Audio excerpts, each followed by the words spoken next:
본 방송에서 제공하는 투자 정보는 투자 판단에 대한 조언입니다.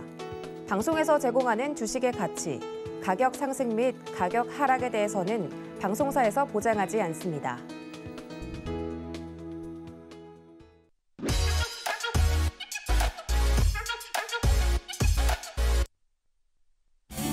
안녕하세요. 주유소 1부에 이어서 2부도 힘차게 문 열어봅니다.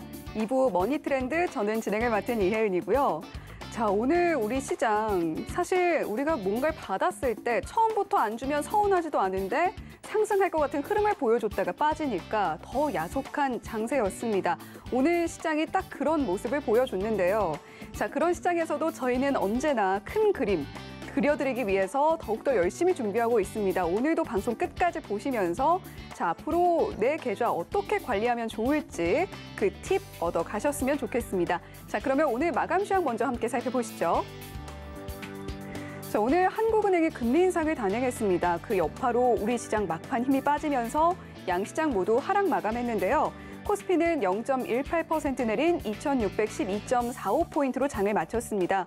개장 직후 상승세를 보이던 지수, 금리 인상 발표 이후로 하락세를 걸었습니다.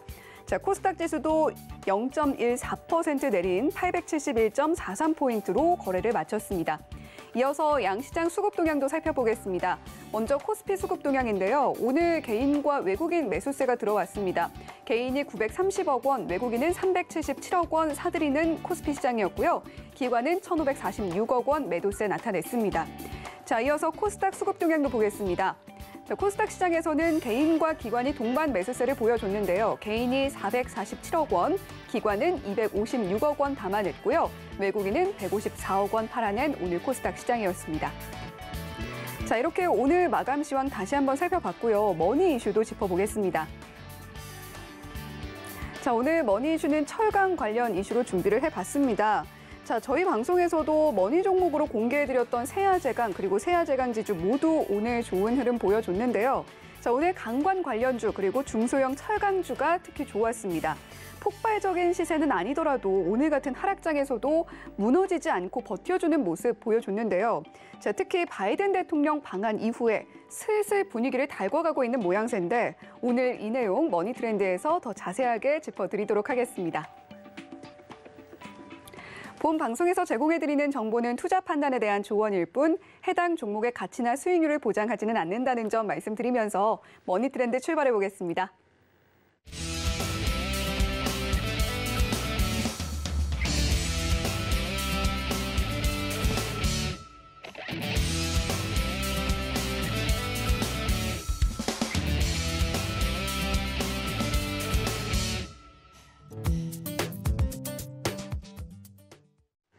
자, 목요일 머니트렌드는 박원재 파트너와 함께합니다. 파트너님 안녕하세요. 안녕하세요. 네, 박원재 파트너님, 저희 방송에서 사실 개인 투자자분들이 당장 상한가 따라잡기, 당장 상승하는 종목 따라잡기 급급할 때마다 자, 그게 아니다. 거시적으로 이런 흐름이 있다라고 짚어주시는 분입니다. 샵 0082번으로 박원재라고 보내주시면 이렇게 큰 그림 함께 보고 앞으로 내 투자 발걸음을 어디로 향하면 좋을지 체크해 보실 수가 있으니까요. 샵 0082번으로 박원재라고 보내주시면 고맙겠습니다. 자, 그러면 오늘 철강주 이슈 다루기로 했는데 그 전에 먼저 시장 이야기부터 들어보고 싶어요. 자, 어제 5월 FOMC 의사록이 발표가 됐잖아요. 네. 자, 요약하자면 인플레에 대한 연준의 우려를 확인을 했고 또 연내 두어 번 더 0.5%포인트 금리 인상하겠다 이런 내용인데 사실 뭐 시장에서는 충분히 예상을 했던 수준인 것 같아요. 자, 그래서 어제 간밤 미국 증시가 반등을 해준 것 같은데 자, 이번 의사록 어떻게 해석을 해야 할까요? 별거 없었다는 거죠. 매파적인 지금 시장에서는 웬만한 거 다 알려져 있어요. 다 알려져 있으니까 네. 우리는 이제 잘 모를 때 불확실성이라 해서 이제 위축이 되는데 다 알려져 있는데 문제는 하나 있어요. 뭐가 문제가 있느냐면 앞으로 경로에 대해서 좀 체크를 해봐야 돼요. 네. 뭔 경로가 있느냐 하면 제가 항상 시장을 볼 때 기본적인 팩트만 보고 가세요라고 했고 모든 세상의 일들이 주식시장의 변수인데 네. 이걸 다 대입하면은 이를테면 함수가 100차 함수가 되면 풀 수 있어요? 100차 함수는 풀 수가 없어요. 네. 뭐 변수가 너무 많아서 그래서 보통 2차 함수나 3차 함수를 이제 풀어 나가는데 주식시장도 마찬가지로 매일 이슈와 테마가 터져요. 그래서 이슈와 테마를 추적하면은 뭔지 내가 하는 것 같고 바빠 보이지만 이슈와 테마는 주식시장을 끌고 가는 주된 변수가 아니에요. 종속 변수라는 겁니다. 이것도 변수예요. 네. 그래서 그게 틀리다. 그렇게 하면 안 된다. 이게 아니라 그것만 의존해서 하는 건 효율적이지 않다. 그럼 뭘 어떻게 하는 게 효율적입니까? 이게 좀 쉽지 않지만 주식시장의 가장 기본은 기업의 실적이에요. 네. 실적을 베이스로 가는 거예요. 그런데 기업 실적을 결정하는 매크로 변수가 몇 개가 있는데 가장 중요한 게 금리입니다. 금리는 기업 실적뿐만 아니라 모든 자산 가격의 원조예요. 금리라고 하는 거는 어떠한 자산이든지 비교할 수 있는 게 이 금리부터 출발을 해요. 그래서 이 금리가 가장 중요하고 그다음에 우리처럼 대외 교역이 많은 국가는 환율이 굉장히 민감해서 환율도 봐야 돼요. 그다음에 가장 중요한 게 또 유동성이에요. 주식시장으로 돈이 들어오는 구조냐, 주식시장에서 돈이 빠져나가는 구조냐. 이걸 보려면 자산시장 간의 리밸런싱, 이걸 봐야 돼요. 그래서 제가 이제 계속 말씀을 드리는 게 주식시장은 항상 이 네 가지 변수를 중심으로 보십시오. 실적이 중심입니다. 금리가 기준입니다. 환율 보세요. 마지막에 유동성. 물이 들어옵니까? 물이 나갑니까? 이걸 이제 네 가지를 보라 그랬는데 제가 이제 서울경제 방송한 지가 2년 됐습니다. 네. 2020년 5월에 출발을 했는데 아쉽지만 오늘이 이제 제가 마지막 방송이네요. 네. 그래서 오늘은 그동안 제 방송을 꾸준히 들어오신 시청자분도 계시고 당분간 제가 이제 방송에서 이렇게 매일매일 시황을 전해드리지 못할 것 같아서 오늘은 시황 시간에 좀 중장기적인 네. 시황을 좀 전해드리려고 합니다. 그리고 앞으로 어떻게 변할지 매일매일 보다 보면 세상 변하는 거를 우리가 몰라요. 그렇죠. 근데 주식 투자는 선행지표. 주식 시장은 지금 주가가 지금까지 결과를 다 반영한 거예요. 우리의 관심은 앞으로 6개월, 1년 후에 기업의 변화를 알고 싶은 거예요. 이걸 트렌드라고 합니다. 네. 그래서 어려워요, 이게. 어렵지만 훈련하다 보면 됩니다. 그래서 지금 필요한 건 뭐다? 야, 너무 혼란스러운데 6개월 후에, 1년 후에 세상은 어떻게 변해 있을까? 내가 투자하고 있는 기업이 6개월 후에, 1년 후에는 어떻게 변할 수 있을까? 이거를 막연하게 생각하지 마시고 언제나 기업을 분석할 때는 P와 Q와 C로 보라 그랬죠. 가격이 올라가는 구조. 가격 전가 말씀드렸죠. 가격이 전가되는지. Q, 매출이 늘어나는지. 그다음에 코스트. 지금 원자재 쇼티지가 여전하고 에너지 파동이 여전한데 이 코스트가 올라가는 거를 P, 가격으로 전가가 되는지를 비교 분석하면서 가야 돼요. 그래서 오늘은 왜 시장이 이렇게 답답할까? 이게 왜 이렇게 정말 이만큼 빠지면 됐잖아. 라는 마음도 드는데 네. 왜 이렇게 답답할까에 대해서 좀 말씀을 드리고 그럼 언제쯤 풀릴까도 우리가 좀 짐작해 볼 수 있어요. 네. 그런 말씀을 좀 드릴 텐데 그 이전에 이제 지난 시간에도 몇 번 말씀을 드렸지만 출발점을 아셔야 돼요. 지금 시장이 왜 이런지 출발점을 아시려면 미국 시장 중심으로 보면 좋아요. 세상은 대체적으로 평범한 국면에서는 그냥 경기 순환을 합니다. 그래서 경기 순환은 소규모 파동으로 보통 한 3년 단위로 호황과 불황을 맞물리면서 돌아가고요. 보통 이제 9년 주기, 10년 주기로는 키친 파동이라 해서 주기가 바뀌는 경우가 있어요. 경기만 바뀌는 게 아니라 패러다임이나 어떤 큰 트렌드, 조류가 바뀌는 게 한 10년 단위로 바뀌고요. 그 다음에 이제 주글라라고 해서 한 18년이나 20년 주기로는 어떤 팬덤 자체가 바뀌어요. 그러니까 자산 간의 성격이 바뀌는 경우가 있어요. 그 다음에 이제 정말 대규모 파동이 컨트라 TF라 해서 60년 주기로는 주의나 사상 뭐 이런 게 바뀌고, 이게 6주기로 가면 이즘이 바뀝니다. 그러니까 뭐 중상주의, 자본주의 뭐 이런 게 바뀌는 게 보통 이 정도 주기로, 이게 이제 세상의 이치입니다. 순환하는 거. 자, 그러면 아주 긴 거부터 이제 좁혀왔는데, 최근에 한 10여 년을 보면은 2008년이 모든 거의 출발이죠.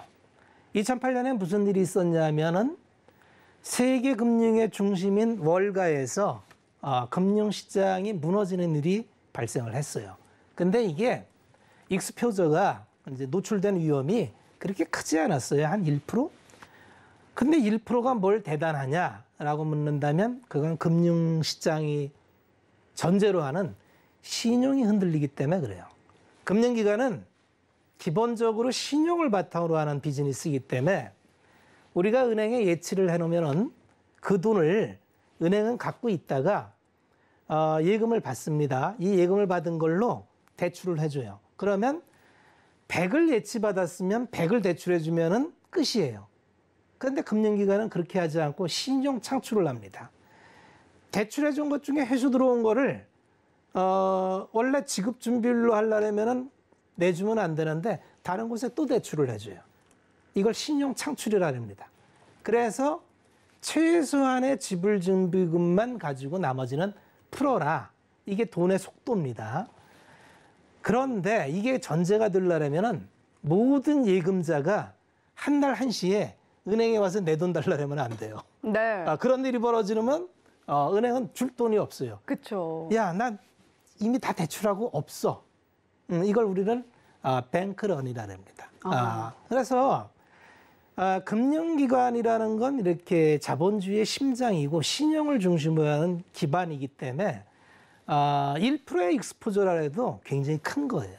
근데 월가가 무너지니까, 월가는 어떤 곳이냐면 전 세계 자본시장에 유통을 공급하는 심장과 같은 곳이에요. 네. 거기서 여러 가지 그 파생 증권이나 여러 가지 유가 증권을 발행해서 전 세계에 뿌렸는데, 이게 신용이 흔들리면 어떻게 될까요?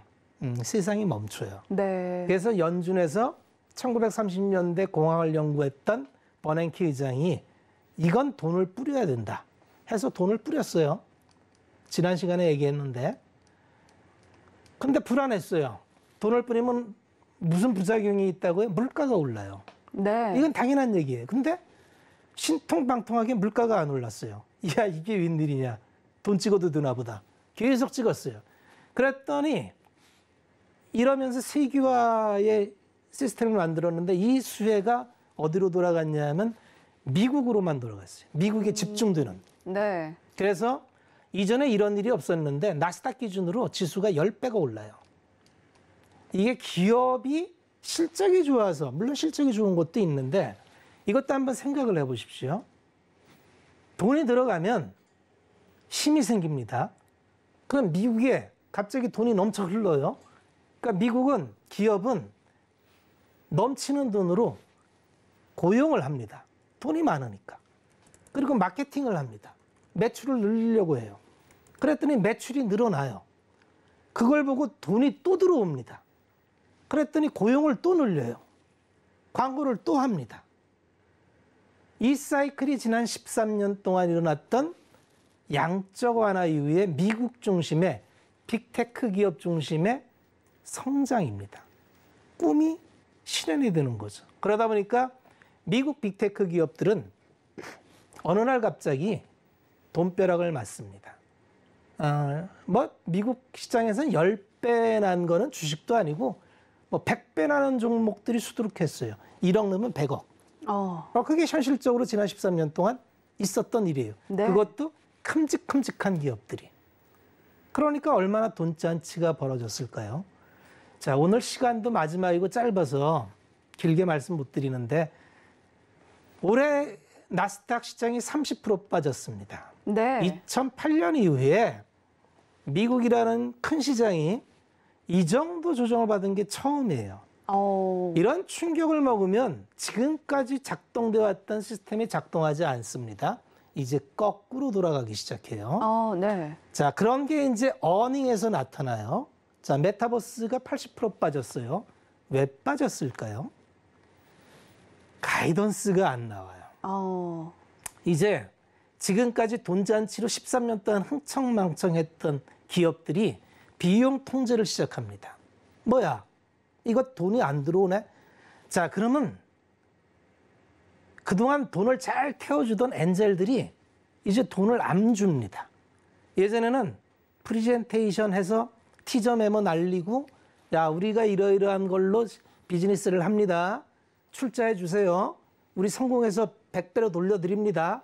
이렇게 수많은 IR을 하면서 자본을 유치했는데 돈줄이 이제 다 마르기 시작해요. 왜 그러냐면 꺾였어요. 처음으로 꺾였습니다. 13년 동안 진행되던 흐름이 꺾였어요, 올해. 이게 그래서 적당히 조정이 됐으면 치고 나갈 힘이 있는데 이렇게 망가져 버리면 이제 사람들이 움츠러듭니다. 돈 안 줘요. 이제 빙하기가 옵니다. 그러니까 얘기했지만 주가는 언제나 언론으로 돌아가세요. 실적이 주고 거기에 심리인데 지금까지는 심리가 꺾였어요. 야, 보니까 긴축한다 그러더라. 연준에서 그동안 돈 많이 풀어주다가 이제 돈 안 주고 이제 있던 것도 판대. 야, 그러니까 지금 프리미엄 너무 높은 거 아니야? 그동안 우리가 좀 흥청망청하긴 했지. 28배가 뭐냐? 쭉 심리가 빠졌어요. 그래갖고 16배까지 떨어졌어요. 자, 이제는 이게 20년 평균이라 그랬죠? 이제 프리미엄이 있지는 않아요. 그런데 우리가 실적은 좋을 줄 알았어요. 야, 실적은 빵빵하잖아, 여전히. 그런데 이게 미스나기 시작합니다. 그러면서 미국 시장은 미스나면 무섭습니다. 하루에 그냥 50%가 빠져요. 가이던스가 생각보다 안 나온다. 50%가 빠져요. 내 주머니에 있던 돈이 눈 뜨고 일어났더니 1억 있던 게 5천만 원이 돼버려요. 이제 투자자들이 위축됩니다. 자신감이 결여돼요. 포머로 인해서 야, 나 빼고 다 올라가는 거야 하고 달려들었는데 갑자기 세상이 바뀌었어요. 그리고 세상을 움직이는 그런 보통 이런 패러다임이 바뀌면 아까 제가 말씀드린 10년 주기의 흐름이 바뀌면 패러다임이 바뀌어요. 네. 그동안에 주식시장은 그냥 패시브 자금으로 통했어요. 블랙락을 포함하는 펀드들이 예전에는 2008년 이전에는 액티브 펀드라 해서 펀드 매니저가 자의적 판단으로 야, 내가 볼 때 앞으로 시장은 이러한 기업에 이러이러한 종목이 치고 나갈 거야. 그래서 종목 승부를 했어요. 그런데 2008년 후에 종목 승부 필요 없어요. 말씀드렸지만 돈이 시장에 밀려들고 이 돈을 가지고 무슨 종목을 고를 시간이 없습니다. 그냥 시가총액 순위로 쭉 깔면 돼요. 이걸 ETF라 합니다. 우리 시청자분들이 증권사 가서 뭐 가입해요 그러면 ETF 하세요라고 상품을 내놓죠. 전 세계가 이렇게 돼버린 거예요. 그러니까 그렇게 들어온 자금이 또 시가총액 순위를 끌어올리니까 수익이 좋으니까 돈이 또 들어오고. 자, 똑같은 논리로 운용시장에서도 이러한 논리로 13년을 가서 펀드 매니저가 필요가 없었어요. 야, 펀드 매니저 뭐 필요 있어? 그냥 지수 추종해가지고 ETF 넣으면 수익 잘 나는데. 근데 이게 깨졌습니다. 이제 기존의 ETF는 다 물렸어요. 썩은 물이 됐습니다. 새로운 돈이 여기에 투입될까를 심각하게 고민하십시오. 내가 새로운 돈이 있다면 네. 남이 물려있는 거기에 넣겠습니까? 아니요.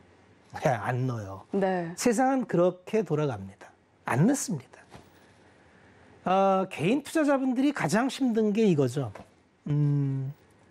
원금, 취득가. 이게 굉장히 절절합니다. 사연을 하나하나 들으면 절절해요.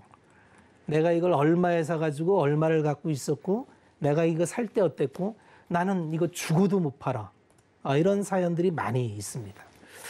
주식시장하고 내 개인 사정하고는 전혀 별개예요. 시장은 또 이 국면이 해결돼서 또 올라갑니다. 그것도 아주 대단히 많이 올라갈 확률이 많아요. 대단히 많이 올라갈 확률이 많습니다. 지금은 아닙니다. 지금은 조금 시간이 필요해요. 왜 그러냐면 어닝이 어떻게 되는지, 물가가 어떻게 되는지 몇 개월 더 지켜봐야 됩니다. 지금 시장을 누르고 있는 건 물가에서 출발했는데 이제 어닝이 어떻게 되는지 같이 보자는 거예요. 그러면 이거는 몇 개월 봐야 돼요. 그러니까 여기서 시장이 바로 치고 나간다? 이건 조금 어렵습니다. 근데 길게 보면 어차피 나중에 맞을 걸 지금 맞기 때문에 조삼모사입니다. 지금 충분히 맞았기 때문에 가격 매력이 있는 건 맞아요. 근데 대부분 마지막 국면에서 되게 포기하고 주식이 넘어가는 경우가 많습니다. 중요한 거는 방향이 맞아야 돼요. 앞으로 어떤 방향으로 갈지 이 방향이 맞아야 돼요. 제가 방송 시작하면서 계속 얘기했던 섹터가 딱 3개밖에 없어요. 이럴 땐 섹터 늘리는 거 아니라고. 집중해야 된다고. 조선, 철강, 반도체 딱 세 섹터만 얘기했습니다. 딴 섹터는 일체 건드리지 않았어요. 그런 이유가 있습니다. 이래서 그런 얘기를 한 거예요. 가급적 경기 민감주 위주로 싸고 좋은 거 위주로 가면 덜 다칠 거다. 덜 다칠 거다. 주식은 내가 다 맞지 못하는데 내가 틀려도 덜 다쳐야 다음에 시장이 돌아설 때 맞았을 때 내가 1억 갖고 출발했는데 지금 3천만 원 남아도 괜찮아요. 이 3천만 원이 다시 3억이 되는 게 주식시장입니다.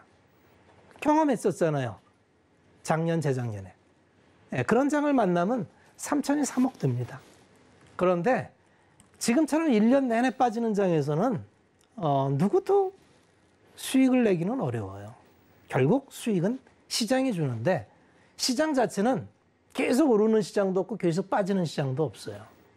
그래서 그거를 좀 생각을 하셨으면 좋겠다는 말씀을 드리고 그 다음에 금리 말씀을 드려볼게요. 네. 이 금리가 왜 그렇게 중요합니까? 라고 물어본다면 주식시장을 평가하는 모델은 여러 개 있지만 가장 중요한 거는 결국은 기업이라는 거는 연속성을 전제로 하죠. 네. 기업이 내일 망한다 이렇게 생각하면 투자 못 하잖아요. 그렇죠. 기업은 연속성으로 현금 창출을 해야 돼요. 그러면 기업이 영원히 현금 창출하는 거를 지금 현재가로 땡기는 게 현재의 주가예요. 이론적으로 그래요.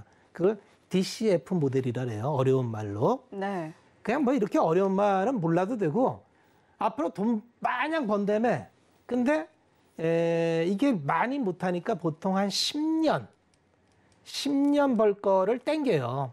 그래서 캐시플로 원 내년에 벌 거, 올해 벌 거 뭐 이렇게 축축축 갑니다. 캐시플로를. 이거를 미래에 버는 건 지금 현가하고 안 맞죠. 그래서 미래 가치를 현재로 땡기는 걸 현가화한다는데 할인을 해요. 그 금리로 할인을 합니다. 그래서 1+R에 N승으로 뭐 주식하는 게 복잡.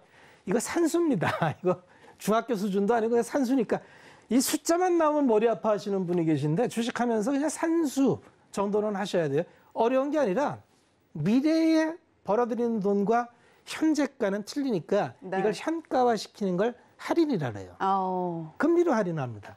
그런데 이 금리가 지금까지는 제로 금리였잖아요. 네. 빵!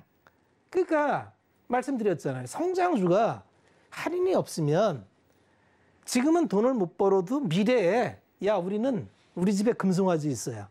이게 똑같은 얘기예요. 이게 통합니다. 할인율이 빵이니까 난 지금 돈 못 버는데 앞으로 10년 후에 세상이 다 내 거야. 이러면서 돈을 받은 거예요. 네. IPO도 하고. 작년, 재작년에 얼마나 IPO를 많이 했어요. 자, 지금 결과가 어떻죠? 처참하죠. 과하게 IR을 했고 할인율이 없다 보니까 미래 평가 모형이 미래의 가치를 마냥 좋게 평가한 거예요. 그래서 조금 경험 있는 분들은 의심을 해야 돼요. 이게 실현이 가능한 거야? 미래에 이만큼 돈을 번다고? 주식은 의심을 해야 돼요. 그래서 실현 가능성이 내가 생각할 때 낮다. 그러면 쳐주지 않으면 됩니다. 그런데 보세요. 금리가 이때가 0.5% 수준이에요. 그래서 1.7까지 이때 올라갔는데 이러면 할인율이 3배가 올라갑니다. 3배가. 그러면 미래에 벌어들인 돈이 할인율이 3배가 올라가면 이때 할인이 제일 커요. 기저효과 때문에. 제로에서 1 가는 게 충격이 제일 큽니다. 그 다음에 지금 3이에요. 3에서 좀 빠지고 있는데. 자, 이제 점점 이 할인율에 대한 충격은 작아지는 거고, 아까 말씀드린 대로 이게 지금 시장이 프리미엄이 얼추 녹았다고 얘기하는 근거가 이거예요. 시장 금리가 0.5일 때하고 3일 때하고는 틀린 거죠. 이미 시장에 프리미엄이 녹아서 그래서 주가가 빠진 거예요. 금리가 이렇게 무서운 겁니다. 그런데 이제 이 금리가 지난 시간에 말씀을 드렸지만 3%에서 멈출 거냐가 고민인 거예요. 이게 5% 가면 더 빠져야 됩니다. 할인이 더 되니까. 지금 시장은 3%까지 반영하고 있어요. 네. 그러니까 물가가 여기서 더 올라가면 금리 더 올라갈 수 있어요. 물가가 빠르게 내려오지 않으면. 이게 고민인 거고 시장은 이걸 보고 싶어 하는 거예요. 지금 주가가 올라갈 수 없는 이유예요. 지금 바로 주가가 올라가긴 쉽지 않아요. 그러니까 그런 걸 알고 대응하면 좀 여유가 생기는데 야 이게 왜 빨리 안 올라가지 이러면 답답합니다. 나만 답답해요. 그런데 이제 중요한 건 금리가 1980년 빵 찍고 그레이트 인플레이션 시대 맨날 얘기하는 70년대 지난 40년 동안 금리가 단 한 번도 직전 고점을 넘겨본 적이 없어요. 엄청나게 물가가 다운되면서 인플레와 디플레 사이를 교묘하게 줄타기 했는데 만약에 이번에 이게 2.75인데 기준금리가 이걸 넘기는 경우가 생기면 그러니까 연준의 기준금리가 2.75를 넘기면 이게 40년 만에 패러다임이 바뀌는 겁니다. 그럼 많은 게 변해요. 많은 게 변합니다. 그런 거에 대한 준비와 대비를 지금 해야 돼요. 이게 다음번에 트렌드로 나올 겁니다. 그리고 거기서 그 트렌드를 잡는 섹터는 또다시 엄청난 상승이 나올 겁니다. 주식시장은 이걸 반복합니다. 더 자세히 설명드리기는 어렵고 오늘은 어쨌든 결론을 말씀을 드리면 우리는 위기를 얘기해요. 위기는 한자로 얘기하면 이게 위태할 위, 턱이 위태한데 새로운 기회가 돼요. 위기라는 거는 그 자리가 아주 위태한 자리인데 새로운 출발선상이 됩니다. 우리는 위기하면은 퍼펙트 스톰을 생각해. 세상이 그냥 다 망해요. 그렇게 언론 헤드라인에 나오고 아주 충격적으로 보도를 합니다. 세상은 끝났다. 너희들 큰일 났어. 그러면서 이제 점쟁이들도 많이 나옵니다. 부채도사가 많이 나와요. 야, 너 불안하지? 내일을 말해줄까? 내일 뭔 일 나올지 알아? 대체로 그런데 나중에 지내보면 이렇게 파울 당해서 쓰러졌다가 일어나서 경기합니다. 위기를 극복 못한 위기가 없고요. 위기는 지나보면 그냥 새로운 출발이었어요. 쓰러졌다고 게임 끝나는 거 아닙니다. 일어나서 파울 당해서 쓰러질 때 떼굴떼굴 굴러서 야 큰일 났구나. 저 선수 이제 들려나가겠는데 털고 일어나서 또 뜁니다. 그게 위기의 본질인 경우가 많아요. 그래서 우리가 현상을 가볍게 볼 수는 없어요. 현상을 무겁게 바라보고 실질적으로 하루하루가 어렵지만 우리가 냉정하게 투자라는 건 이성적으로 좀 냉정해야 돼요. 네. 그래서 너무 막 그 분위기에 휩쓸려서 아주 그 왔다 갔다 하시는 분들은 사실 투자에 좀 잘 안 맞아요.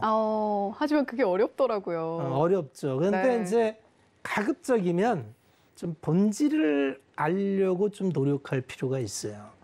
지금 사태의 본질, 왜 이러는지.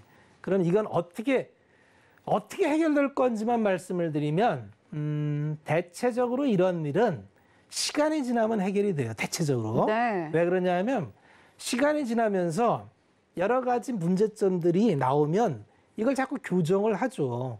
중국도 봉쇄 다 끝냈다가 풀잖아요. 그리고 부양을 가잖아요. 그러니까 가만히 있으면 퍼펙트 스톰이 맞아요. 근데 인류 문명이 가만히 있을 수가 있나요? 문제가 생기면 해결을 하지. 중지를 모아서 해결을 합니다. 어떻게 하든지 솔루션이 나와요. 그래서 털고 일어나서 게임을 다시 하는 거죠. 그러한 과정이 지금의 과정이고 지금 당장 모든 게 해결되지는 않아요. 러시아 우크라이나 전쟁도 해결돼야 되고 그다음에 도대체 그 ESG는 어떻게 할 건지 이 문제도 해결이 돼야 되고 기업들의 가이던스 어닝은 얼마나 수정돼야 되는지도 해결이 돼야 돼요. 그러려면 몇 개월이 더 필요해요. 그런데 그게 해결되려면 아주 짧은 시간에 급등을 합니다. 그래서 시장에 남아 있어야 돼요. 네. 이 주식 시장은 한 10% 구간에서 모든 수익이 다 나요. 우리가 시장을 떠나지 못하는 이유는 이 10%를 놓치면 투자하는 의미가 없습니다. 그래서 시장에 머물면서 우리는 기회를 봐야 되고 결국 그런 거죠. 최근에 핫했던 종목들이 막 70% 빠지다가 조금 올랐는데 막 50%, 100% 올라요. 근데 저 위에서 보니까 아직도 60% 빠졌어. 네. 그런 겁니다. 그런 거예요. 그래서 시장에 남으면서 정확하게 진단을 하면서 앞으로 세상이 어떻게 바뀔지에 대한 관심을 좀 많이 가지시면 그래도 좀 도움이 되지 않을까 그렇게 생각이 듭니다. 네. 자, 결론은 사실 우리가 위기다 이야기를 하지만 위기는 새로운 기회가 된다. 그리고 새로운 출발이 된다라는 아주 좋은 말씀 해주셨는데요. 자, 이런 금리 인상기, 위기의 시기에 사실 새로운 출발의 기회, 경기 민감 산업에 주목하자라고 꾸준히 이야기를 해주신 바가 있잖아요. 사실 얼마 전에 바이든 대통령 방한과 관련해서 철강 산업도 규제 완화에 대한 기대감이 점차 부풀어 오르고 있습니다. 자, 오늘 현대제철, 포스코 비롯해서 철강주들 대부분 빨간불 켰고요. 특히 관심주로 제시를 해주셨던, 자, 머니 종목으로 제시를 해주셨던 세아제강지주 오늘 9% 가까운 급등 나왔습니다. 자, 오늘 철강 산업 이슈도 한번 꼼꼼히 정리해 주시면 좋을 것 같아요. 철강업을 이제 제가 몇 번 설명을 드렸는데, 네. 오늘은 표를 가지고 전체적인 이제 철강 산업의 조망도 흐름 이걸 설명드리는 게 좋을 것 같아요. 이제 기존에 이제 몇 번 설명을 드렸기 때문에 철강 산업은 굉장히 단순한 산업이에요. 왜 단순하냐면 그렇게 고도의 기술을 필요로 하는 하이테크 기업이 아니에요. 그래서 누구나 이제 원재료 가지고 할 수 있는데 문제는 이게 장치 산업이기 때문에 쉽게 접근하기는 또 어려워요. 그래서 전 세계의 철강 산업은 몇 개 국가가 과점화하고 있는 대표적인 산업입니다. 그리고 이게 순환도로 보면 어떤 산업이든지 마찬가지지만 유럽에서 발달돼서 미국으로 가서 일본 가서 한국 와서 중국으로 넘어가서 끝. 중국이 모든 걸 다 집어삼키는. 아주 중국이 집어삼킨 산업 중에 전형적인 산업이 철강 산업이에요. 그래서 이걸 좀 표를 보고 한번 설명을 드리겠습니다. 한번 표를 보시면 이렇습니다. 철강업은 아주 간단한 게 철광석과 석탄을 이렇게 떼요. 그래서 고로라는 게 굴뚝입니다. 굴뚝. 저기 보시면은 이런 TV 보시면 뭐 포항제철 얘기하면 굴뚝 나와갖고 그게 이제 고로라는 건데 이 안에다가 코크스 이 철광석과 원료탄을 섞어서 왜 군대 다녀오신 분들은 요새는 빼치카를 떼나 모르겠네요. 이 소련식 벽난로가 있어요. 석탄을 이렇게 흙하고 이겨가지고 켜켜이 이렇게 쌓아둬서 불을 붙이면 이게 굉장히 오래 가면서 열이 나는데 고로가 그런 겁니다. 철광석하고 연료탄을 이렇게 켜켜이 쌓아가지고 여기서 떼요. 떼면은 쇳물이 나오죠. 그게 슬라브예요. 슬라브가 나오는데 이 슬라브를 가지고 HMR, 열연을 만들어요. 이게 모든 철강 산업의 중심이에요. 열연 강판. 그래서 철강업을 얘기한다. 그러면 이제 HR, 이게 열연 강판인데 이 열연 강판을 원재료로 삼아서 이제 하부 구조를 만들어요. 이걸 갖다가 전방의 자동차 산업이나 건설로 가죠. 그리고 이거를 좀 가공을 해요. 왜냐하면 철이 아주 다 좋은데 몇 가지 단점이 있는 게 이제 녹이 슬어요. 그래서 녹 쓰는 걸 방지하기 위해서 이제 표면 처리를 하죠. 그러니까 표면 처리 강판인데 그게 냉형 강판으로 표면 처리를 하면은 이게 이제 고급 전자제품이나 자동차 강판으로 쓰이는 겁니다. 그러니까 이게 비싸겠죠, 당연히. 이 냉형 강판의 표면 처리 강판으로 나온 게 소위 얘기하는 칼라 강판인데 이게 너무너무 돈이 되다 보니까 너도 나도 뛰어들어갔고 옛날에 작년에 이제 포스코 스틸 이름을 바뀌었습니다만 엄청나게 급등을 했던 게 이 이유예요. 원래 동국제강이 가장 많이 했었는데 네. 지금은 이제 증설을 많이 해서 오바 캐파가 돼서 좀 공급 과잉 우려가 좀 있습니다. 그 다음에 제가 말씀드린 강관. 강관은 중요한 게 이제 구조관과 유종용 강관, 구조용 강관. 구조용 강관은 건설에서 쓰는 거고요. 유종용 강관은 원유 쪽에서 나오죠. 그 다음에 플랜트, 조선 이런 쪽에서 쓰는 거예요. 제가 강관을 말씀드렸던 게 주식시장은 언제나 수요가 좀 구조적으로 증가할 때 강한 면이 있는데 가만히 생각을 해보세요. 제가 강관을 말씀드릴 때 얘기했던 게 LNG였어요. 네. 러시아가 파이프를 타고 유럽에 천연가스를 공급했는데 네. 이걸 끊기로 했잖아요. 그럼 대체를 누가 할까요? 하고 했더니 야, 미국과 카타르와 호주와 이런 데가 파이프로 연결해서 유럽을 못 가죠.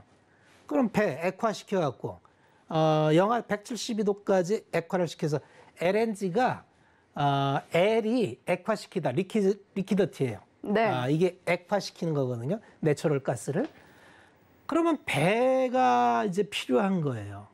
이 배가 필요하고 그 안에 들어가는 게 이런 유종용 관관 또 셰일 가스를 추출을 하려면 이게 셰일을 추출하려면 표면에서 수킬로미터 땅을 파고 들어가야 돼요. 그거를 이 파이프를 심어서 팝니다. 거기에 들어가는 게 유종용 관관인데 이게 세아제강이 세계 제일로 경쟁력이 있는 회사예요. 그런데 이건 구조적으로 네. 늘어날 수밖에 없는 구조를 갖고 있다는 거죠. 네. 그런데 쿼터가 미국에서 2018년에 트럼프 대통령 때 자국의 산업을 보호한다는 명분으로 관세를 빡 매겼어요. 근데 우리는 관세를 면제해 주는 대신에 쿼터 제한을 걸었어요. 그래서 우리가 이제 16, 17년도에 미국에 수출한 게 한 440만 톤인데 야, 너희들은 70%만 쿼터를 줄게. 그래서 지금 한 260만 톤 미국에 수출을 하는 건데 이걸 지금 풀어달라고 이제 협상을 하는 중이고요. 사실 좀 아쉬운 게 이번에 우리가 한미 정상회담 때 미국에 정말 몰빵해 줬잖아요. 네. 나도 투자해 줄게, 너도 투자해 줄게. 그럼 거기다가 좀 슬쩍 이런 거 쿼터 좀 하나 의제에 넣었으면 자연스럽게 좀 되지 않았을까. 그쵸. 라는 아쉬움은 좀 있어요. 이걸 이제 또 다시 실무 협상으로 돌렸기 때문에 네. 실무적으로 이제 의제를 넘겨갖고 실무 협상을 합니다. 사실 시장의 기대는 그때 단판 져서 바로 나올 줄 알았는데 그거는 안 됐는데 결국 미국에서도 물가를 낮추려면 그 자국산 요걸 한번 보시면 철강 가격이 이렇게 틀려요. 이게 무역 분쟁 이후에 달라지는 건데 원래 무역이 형성되려면 일물일가래야 돼요. 하나의 제품에 하나의 가격이 형성이 돼야 소위 얘기하는 야바이꾼이 안 생기죠. 아비트라지. 네. 일물 닦아면 무역을 통해서 야, 비싸게 파는 데서 물건 떼어갖고 싸게 파는 데다 넘기면 남겠죠. 그러니까 이러면 안 되는 거죠. 그런데 세상의 질서가 변했다 그랬죠. 세계화가 무너지고 지역화, 지역 블록화, 우리 국내, 더메스틱 이렇게 바뀌다 보니까 그러면 야바이꾼이 활동하지 못하게 막으면 되겠죠. 그걸 막는 게 관세로 막는 겁니다. 그러니까 하나의 제품이 똑같은 제품인데 중국은 128, 그렇죠? 여기 베트남은 159, 유럽은 172, 미국은 207. 중국보다 미국의 열연 가격이 배가 높아요. 그러니까 옛날 같으면 중국 거 수입해다 쓰면 되죠. 안 한다는 거죠. 야, 우린 너희 거 안 써. 자, 물가가 올라가는 요인이 이런 겁니다. 이게 자유무역 체제하에서는 이런 현상이 있을 수가 없어요. 그래서 이게 세계 질서의 변화고 말씀드렸지만 지난 40년 또는 50년에 유지됐던 글로벌리제이션이 이제 해체되고 새로운 패권, 새로운 지역, 새로운 질서를 만드는 그러한 과정 중에서 굉장히 혼란이 나올 텐데 아까도 말씀드렸지만 위기라는 거는 그 자체로 위태롭기도 하지만 새로운 출발이다. 이걸 잘 기회로 활용하면 엄청나게 차익이 나올 수도 있다는 거죠. 결국은 재작년처럼 유동성 장하에서 모두 다 가는 그런 장은 안 온다 그랬죠. 네. 앞으로 시장은 갑니다. 가는데 굉장히 선별된 몇 개만 갈 거예요. 그건 우리가 이미 겪어봤어요. 2000년 중반에 지수는 정체되어 있는데 이것도 한번 차트를 보여드리면 이해가 편해요. 그 차트는 이러려고 보는 겁니다. 차트는 이러려고 보는 거지. 자, 차트를 보시면 우리 시장이 2000년 중반에는 그냥 박스였어요. 1800에서 2200을 6년을 박스였습니다. 6년이 박스였는데 주식시장에서 돈 버는 사람이 가장 많이 나왔던 시기가 2003년부터 7년이 1순위고 이 구간 동안이 2순위예요. 이때 정말 주식을 통해서 돈 번 사람이 많이 나왔어요. 왜 그러냐? 지수는 박스인데 그러니까 삼성전자 제자리인데 네. 섹터 플레이가 엄청 강했어요. 게임, 화장품, 삼성 LNS 50배 갔습니다. 네, 게임, 뭐 컴투스 이런 거 20배 갔어요. 그러니까 그런 종목으로 하나하나 승분하는 그 10배짜리 이상들이 워낙 많이 터졌기 때문에 네. 이때 주식 시장에서 돈 번 사람이 정말 많이 나왔어요. 앞으로 시장도 이럴 확률이 제법 있습니다. 그러니까 지수를 보기보다는 어떤 섹터 플레이가 나올 확률이 있고요. 두 번째는 지수가 갈 수도 있어요. 그건 좀 봐야 되는데 지수가 갈 수도 있습니다. 그래서 이 경로는 앞으로 어떻게 전개될지는 그때 가보면 안다. 그러니까 기회가 되면 제가 또 그런 기회가 있었으면 좋겠네요. 네. 어쨌든 이렇게 철강이 도표를 다시 한번 보여드리면 이렇게 간관이 그런 이유가 있고 이제 두껍게 만드는 게 후판이에요. 그러니까 지름이 0.5mm 이상을 우리는 후판이라는데 이건 뭐 당연히 이제 두꺼운 쇠를 필요로 하는 조선. 선박은 항상 물 위에 떠 있으니까 좀 두꺼워야겠죠. 그래서 조선에 쓰이는데 이것도 이제 하나의 판이 아니라 이중격판을 합니다. 이것도 이제 법이 바뀌어서 처음에는 홑판으로 배를 만들었는데 이게 항해하다가 그 암초 만나서 배에 구멍이 뚫리니까 네. 깔아앉잖아요. 그래서 야 이거 홑판은 좀 위험한데 그래서 두 겹을 대라 해서 이것도 법이 바뀌어서 배는 이중으로 덧대서 만드나. 그러다 보니까 이제 조선사가 철강 원재료에 쓰이는 원가가 굉장히 높아요. 자동차는 철강 원가가 한 4% 남짓, 3, 4% 남짓인데 조선 배의 철강 원가는 20% 남짓됩니다. 그러다 보니까 후판 가격이 오른다. 그럼 조선사 수지가 많이 안 좋고 지금 조선사 수지가 안 좋은 결정적인 이유가 작년에 후판 값이 100% 올랐어요. 그래서 그런 거구나. 이렇게 이해하시면 됩니다. 그다음에 선재는 그냥 이렇게 뭉툭하게 길게 뽑는 쇠, 이걸 선재라고 하고, 그다음에 중요한 게 이제 요새 고로가 이산화탄소를 배출한다 해서 전기료로 바꾸라는데 전기료는 너무 간단해요. 고철을 사다가 녹여요, 전기로. 그래갖고 쇳물을 뽑아내는 거예요. 그래서 한 고철 1.1kg 녹이면 신철이 1kg 나옵니다. 근데 상식적으로 생각해 보면 이게 한 번 썼던 쇠를 재활용하는 거잖아요. 그렇죠. 고품이 철이 나올까요? 고품이 철이 안 나와요. 그래서 전기로에서는 뭐 칼라 강판이나 이렇게 냉형 강판이나 이런 게 안 나와요. 고급 강제를 만들 수가 없어요. 그래서 모든 거를 전기로로 할 수가 없어요. 그래서 이제 고로가 필요한데 이거를 그러면 너희들이 그 이산화탄소를 줄이라는 게 지난번에 말씀드렸죠. 그래서 석탄 환원이 아니라 수소 환원을 하는 걸 수소 환원법. 이게 포스코는 이미 하고 있어요. 그게 파이넥스 공법이라고 이미 하고 있는데 이게 생산 톤이 얼마 안 돼요. 이게 한 300만 톤 남짓? 그러다 보니까 포스코 연간 생산이 한 4,200만 톤 되는데 좀 미미하다. 이 정도로 봐주시면 될 것 같고요. 그래서 전기로로 나오는 거는 좀 그냥 일반적으로 그냥 막 쓸 수 있는 철근, 형강, 봉강 이런 걸 뽑아냅니다. 전체적인 철강 산업은 이 정도의 구조다. 이렇게 보시면 될 것 같고요. 자, 마지막으로 이제 철강 업황이 이제 어떤지 오늘 보면 오늘 움직인 게 조선과 철강. 여기가 좋았죠. 뭐 여타도 있었지만 아마 포트폴리오를 제가 드린 중심으로 했으면 올해 뭐 크게 데미지는 없었을 거예요.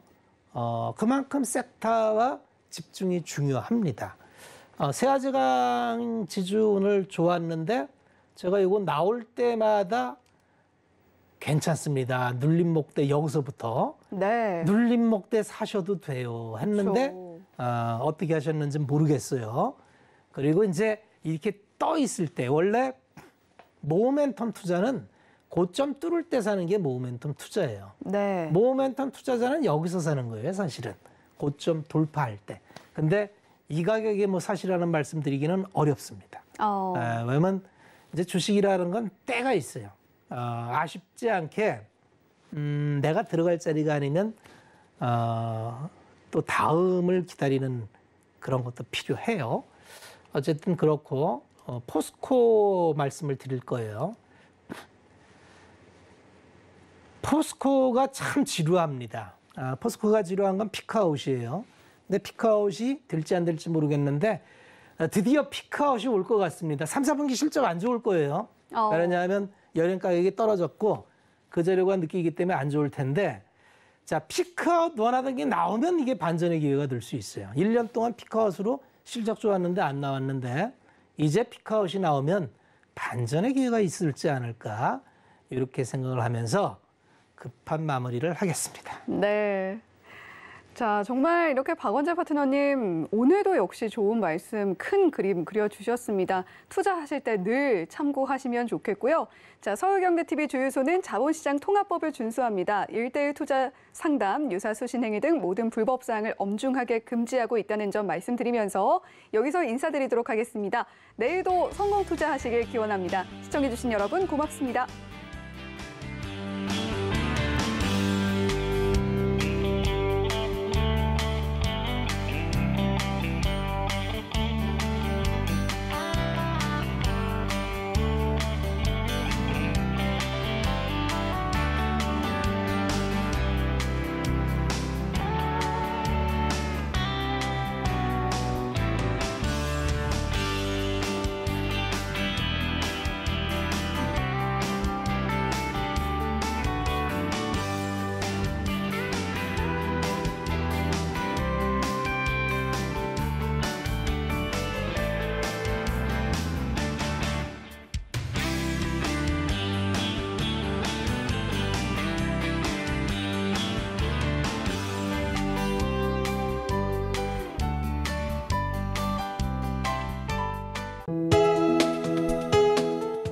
본 방송에서 제공하는 투자 정보는 투자 판단에 대한 조언입니다.